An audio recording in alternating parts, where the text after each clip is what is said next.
तुंगभद्रा नाम की नदी के किनारे एक गांव में एक पंडित जी रहते थे। उनका नाम था पंडित आत्मदेव शर्मा। पंडित जी बड़े विद्वान सुशील स्वभाव के थे, लेकिन उनकी पत्नी का नाम धुंधली देवी, जो वह बड़ी ही झगड़ालू स्वभाव की थी। इधर से उधर चुगली करके आपस में लोगों को झगड़ा करना इस प्रकार का विचित्र स्वभाव था और बहुत आलसी स्वभाव की थी। दोनों पति पत्नी के मन में कष्ट था कि हमको कोई पुत्र नहीं है। पंडित जी को इतना ज्यादा कष्ट हुआ कि वह घर छोड़कर जंगल की ओर चले गए और एक वृक्ष के नीचे बैठे और वहां जोर जोर से रोने लगे। तभी वहां एक महात्मा जी आ गए। उसे महात्मा जी ने देखा कि जंगल में एकांत में कौन रो रहा है। तब संत ने दुख का कारण पूछा तो पंडित जी ने कहा, हमें पुत्र नहीं है, इसलिए समाज हमको बहुत ताने मारता है कि तुम निर्वंश हो, तुम्हारा वंश आगे नहीं बढ़ेगा। आत्मदेव पंडित जी की बात सुनकर महात्मा जी को दया आ गई और उन्होंने अपनी झोली से एक फल निकाल कर दिया। इस फल को अगर तुम्हारी पत्नी खाएगी तो उसे 9 महीने बाद एक सुंदर पुत्र प्राप्त होगा। और पंडित जी बड़े खुश हुए और उस फल को लाकर अपनी पत्नी को दे दिया। धुंधली सोचती बहुत थी, बहुत ज्यादा तर्क करती थी। इतने में ही धुंधली की पड़ोसन आ गई। धुंधली से कहने लगी, बहन बैठे बैठे क्या सोच रही हो? धुंधली ने पूरी कहानी विस्तार से बताया। पड़ोसन ने सुनकर कहा, यह तो बहुत ही सुंदर बात है। अगर तुमने इस फल को खा लिया तो तुम्हें पुत्र हो जाएगा और तुम्हारे भाग्य खुल जाएंगे।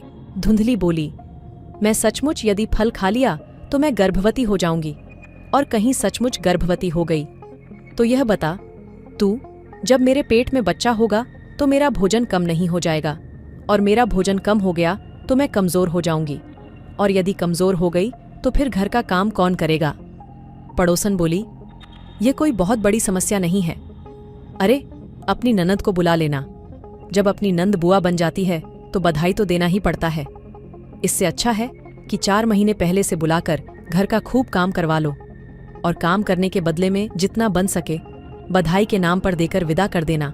धुंधली बोली, हे बहन, तू नहीं जानती, मेरी ननद महा छोटी है। 4 महीने में तो मेरा घर ही साफ कर जाएगी।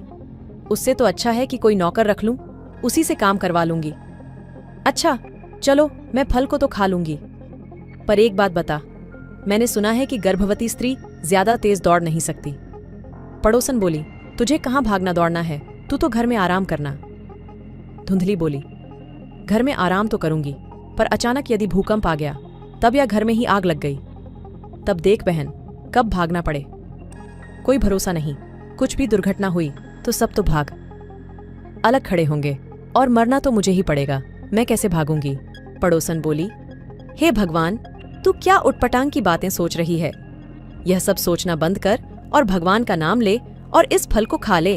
बहन तू कह रही हो तो हम खा ही लेंगे, लेकिन एक बात और बताओ, बालक जब पेट में रहता है तो बहुत अधिक पीड़ा होती है, और सुना है कि बालक को जन्म देने में ही समझो कि माँ का दूसरा जन्म होता है, और जन्म सकुशल हो जाए तो।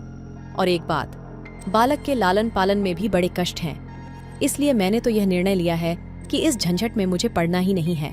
पड़ोसन ने कहा, तेरी बुद्धि में जो आवे सोकर इस प्रकार और समझाकर वह तो परेशान होकर बेचारी चली गई।